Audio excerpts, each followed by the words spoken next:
Dans le quartier défavorisé de Las Galaxias, dans les environs de la ville d'Arequipa au Pérou, une autre journée chargée débute pour Madame Fernandez, mère célibataire de 2 enfants. Je suis en train de battre le lait en poudre. On le fait bouillir avec la cannelle et de l'anis.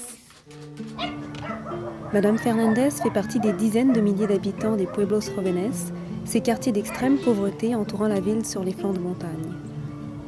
Les habitants de ces quartiers représentent le tiers de la population totale d'Arequipa, qui s'élève aujourd'hui à près d'1 million de personnes.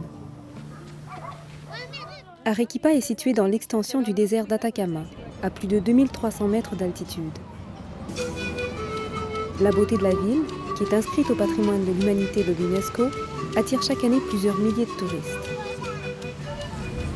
Mais derrière ces aires d'abondance, c'est près d'un tiers des habitants de la ville qui n'a toujours pas accès à l'eau courante. Dans les quartiers défavorisés du district de Miraflores, au pied du volcan Misti, vivre sans eau courante est un combat quotidien. Leonardo Wamani, le représentant des quartiers défavorisés de la région Est dans la lutte pour l'accès aux services d'eau et d'eau courante, dresse le portrait de la situation. Les gens ici vivent dans une pauvreté extrême avec seulement 3 soles par jour. C'est moins d'$1.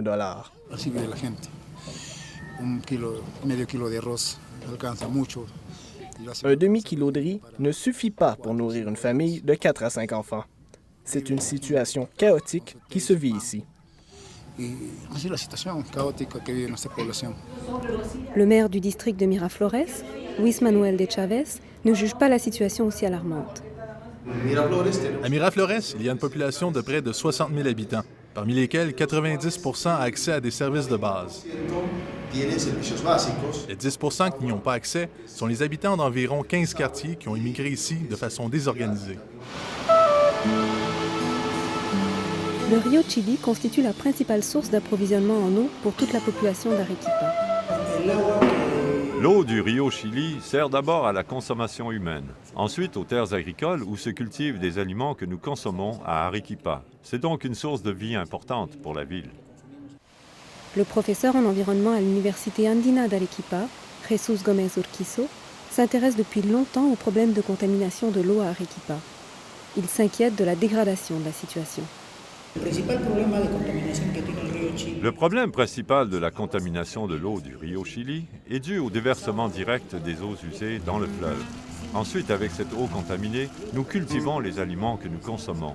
C'est donc en raison de la haute contamination fécale, principalement, que nous avons tous à Arequipa des problèmes gastro-intestinaux.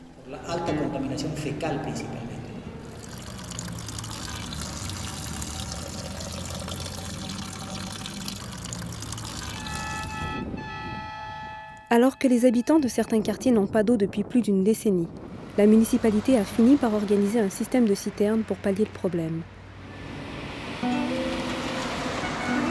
Un camion-citerne remplit les petits réservoirs sur une base régulière et les habitants doivent payer l'eau autour de $30 le réservoir, en plus des 45 à 55 $ qu'ils déboursent chaque mois pour l'entretien du robinet. Ce sont des prix exorbitants pour des gens qui ne gagnent en moyenne $1 par jour. Raúl Muñoz est le représentant des habitants de ce quartier de Miraflores. ¿Para cuántos socios? 80 soles. On paie l'eau 80 soles et ça ne dure même pas une semaine. On est entre 4 à 6 familles à puiser dans ce réservoir et on en manque souvent. Dans les quartiers mieux desservis, le camion-citerne passe une fois par semaine, alors que certains quartiers doivent l'attendre jusqu'à 20 jours.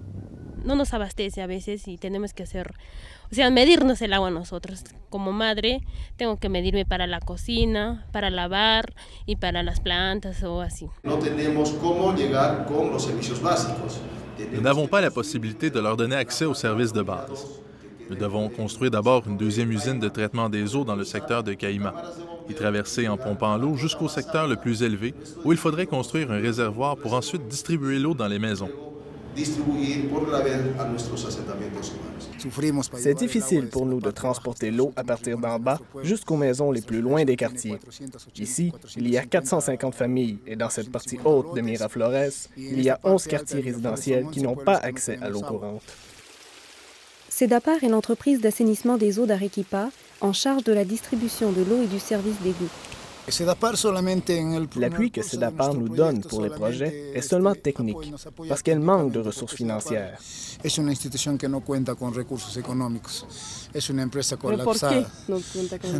Pourquoi? Parce qu'elle administre mal ses ressources en eau. Le problème de Sedapar n'est pas seulement le coût élevé du traitement de l'eau. Ça va plus loin.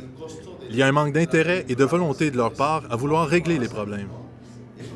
Sedapar est une entreprise autogérée qui dépendait jusqu'en 2007 de l'appui des représentants municipaux pour pouvoir augmenter les tarifs, une situation qui a quelque peu terni sa réputation. L'ingénieur Edgar Gutiérrez, qui est à la tête de Sedapar, nous donne sa version des faits.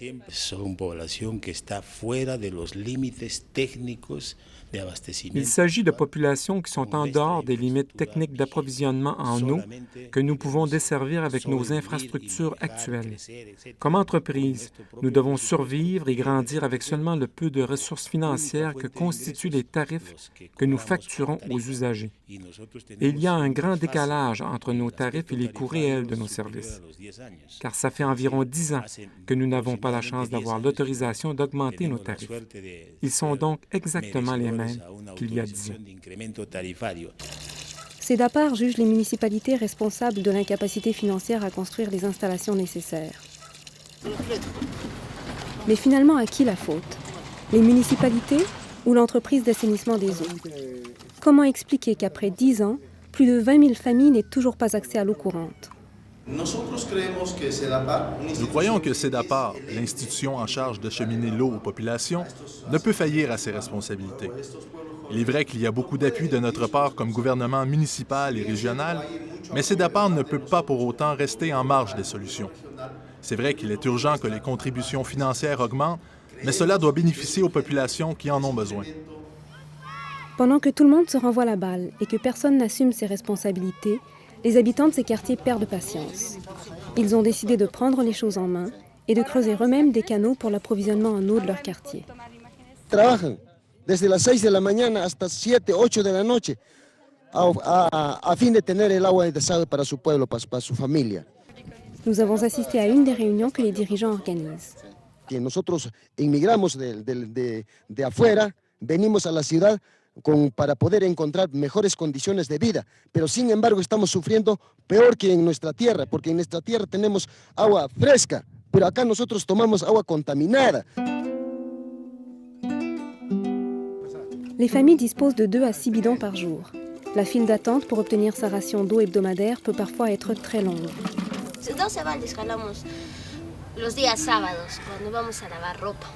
Entonces salgo a las 2 de la mañana porque bastante gente hay. Entonces a esas horas no hay nadie y a las 2 de la mañana voy y jalo y fácilmente, como es un poco cerquita, ya pues se me hace fácil. Il y a des jours où il faut venir à 2 ou 3 heures du matin. Quand il manque d'eau, on n'a pas le choix de venir à ces heures-là. Il y en a même qui dorment ici. Ce sont souvent les enfants qui sont chargés de transporter les bidons, car ils pèsent trop lourd pour que les mères de famille le fassent elles-mêmes. Ici, il y a beaucoup de mères célibataires qui sont toutes seules avec leurs enfants. Et comme certaines travaillent, il n'y a personne pour transporter les bidons. C'est le cas de Mme Fernandez, qui n'arrive pas à transporter ses bidons toute seule.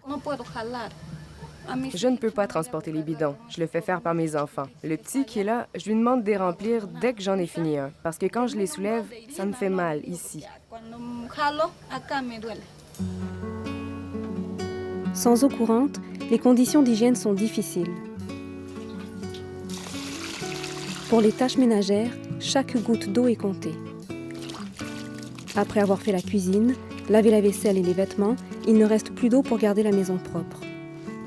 La famille Fernandez a accepté de nous montrer ses toilettes. Bon nombre de maisons ne sont même pas équipées d'une telle pièce. On a besoin d'eau plus que tout. Il en manque beaucoup. Nous n'élevons pas nos enfants dans de bonnes conditions et la maison n'est pas propre. Les enfants sont sales parce qu'on les lave peu.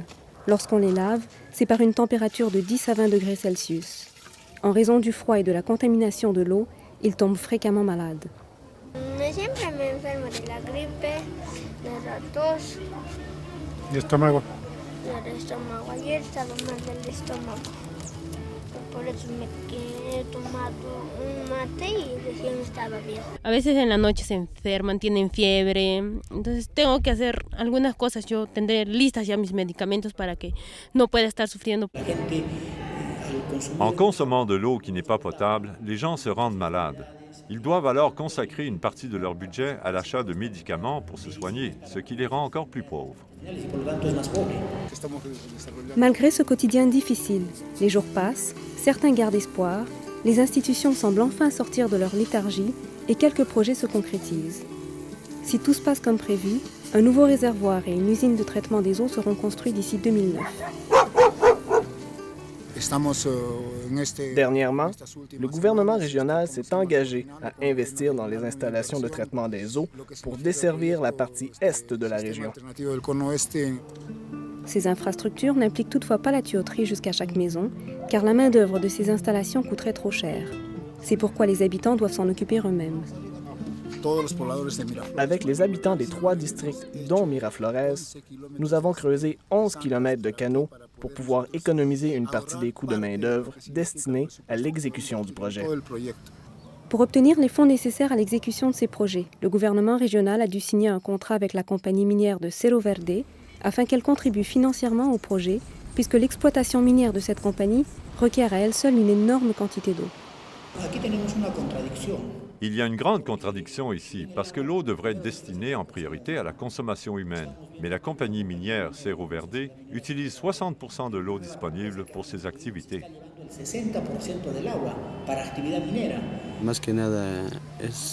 Avant tout, c'est la volonté de la population qui est nécessaire. Sans eau, il n'y a pas de vie, alors nous voulons l'appui de toute la population. Nous devons toujours lutter de façon solidaire et avancer.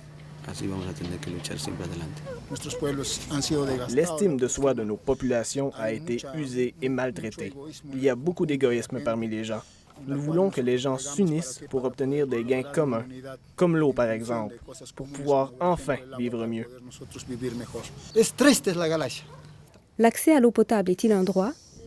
Eh bien, il faudrait conjuguer le terme « droit » avec les possibilités qui existent. Le droit existe sans aucun doute. Le droit à la vie, le droit d'avoir une qualité de vie adéquate, c'est quelque chose d'indéniable dans la société. Sin salud, no hay desarrollo.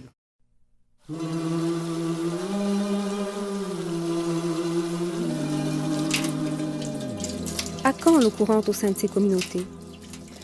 Avec la sécheresse, la pollution et les nombreux problèmes environnementaux, la situation risque fort de s'aggraver. Combien de temps les enfants des pueblos jóvenes devront-ils encore attendre avant d'avoir un accès à l'eau courante?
Sombríos días de socavón, noches de tragedia, desesperanza y desilusión se sienten en mi alma. Así mi vida pasando voy, porque minero soy, minero que por mi patria doy toda mi existencia. mas en la vida debo sufrir tanta ingratitud. Mi gran tragedia terminará hoy lejos de aquí. Predestinado a vivir estoy en el santo cielo. Por eso a Dios le pido morir.